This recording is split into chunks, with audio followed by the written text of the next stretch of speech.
I have with me the US Ambassador to India, Mr. Eric Garcetti. Thank you so much for your time, Great to be with for you. Thank speaking with you. NDTV. My pleasure. What has changed over the last 18 years that has brought about this kind of a close Indo-US partnership?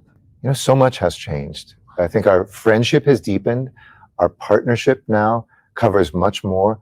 And this is really the reflection not only of two men who have great friendship and rapport, two governments that are working closer together than ever, but two peoples who I think feel those bonds of friendship, people-to-people ties and investments in culture, in a common strategic vision of a world, two democracies that want to see a world that helps lift people up and not divides them. So I think this is 18 years ago is a lifetime ago. Right now, we face a very dangerous world, but the US-India relationship, I think we're stronger together and we can have an impact in the world when we are strong.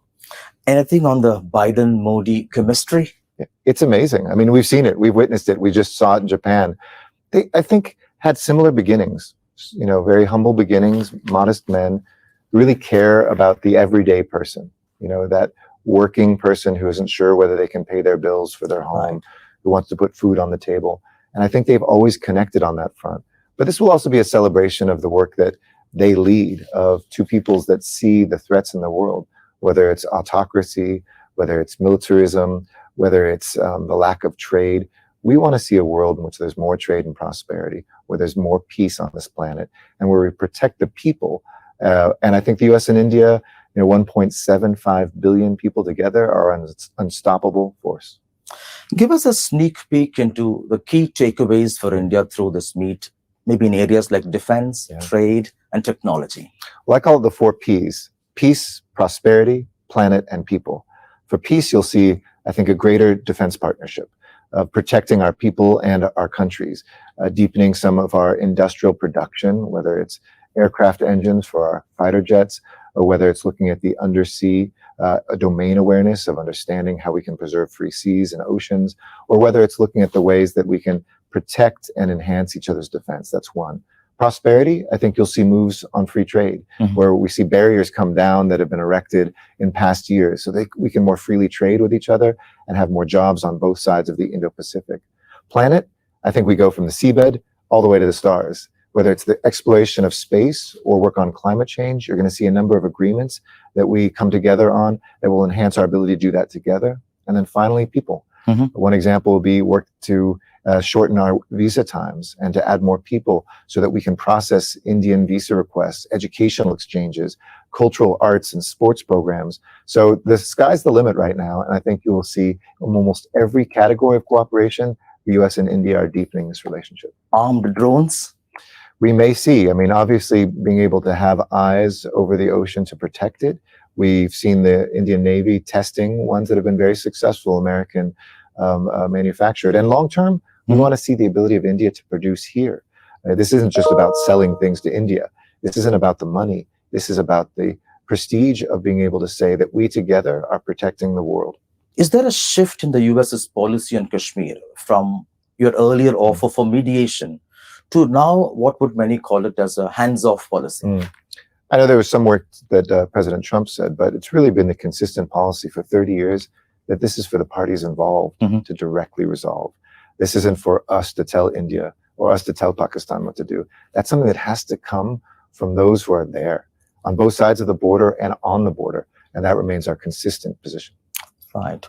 There's a growing threat of a full-blown conflict between India and China, with both sides building up their weaponry and infrastructure on either sides. And how concerned is the US about this? These after recent clashes over the last couple of years. Well, look, we believe in India. We believe in borders. We believe in sovereignty. And I think we've proven ourselves, whatever India has needed or asked for, the United States has been there to say, we will respect that and reinforce that, whether it's in the international realm when it comes to resolutions or whether it's on the ground assistance that you need. But for us, we want to see borders respected. We want to make sure that no country threatens India and that no country threatens the sovereignty of any nation. If we don't have that, we don't have peace. And I think you will see that's one of the reasons we have the strengthening defense partnership, to ensure that that is not just for India and the US, but for every other country too. There's been a huge delay in issue of visas over the last few years. It's vacation time. Also, students in the past few years have lost the admissions in the US. What's being done to fix this now? That's of such strong concern to me as ambassador. One of the things I said, and the president asked me to look at this, is that we have to continue to bring visa wait times. There's some great news. First of all, we are 1/3 more visas than before the pandemic, 2/3 faster than we had at our worst point. But we need to still bring that down and hire more people, which thankfully, hopefully this meeting will make some announcements of more people to process more visas. And we processed more student visa applications this past year from India than any country in the world. So you will see those continue to come down, and that will be a priority for me, and I know it's a priority for the president. If you can ask just one last question, how sensitive, how challenging and delicate is it for the US over the pro-Russia stand of India, particularly in the context of the Ukraine war? Is the US putting business interests ahead of key values? Does it override that? So our bond is unbreakable. Our friendship cannot be ripped apart. I believe that in my heart. The US and India are the closest of friends, our people and our government. But we also won't stop speaking out against an unprovoked war of aggression by Russia and Ukraine. I was there personally in February.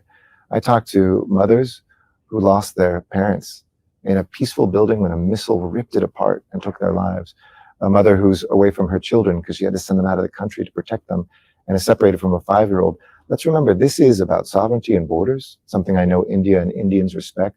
And I think that people understand that, even with historic ties and other things, that over time we must find peace, but it's in no way going to stop US and India from doing other great things together.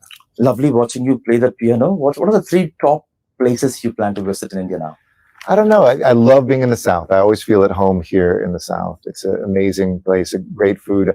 Who can have a bad day when you start your day with an idli? But, I'll be going next to Kolkata to see our consulate there. I'll be traveling to Sikkim. I've been to 7 states in 7 weeks.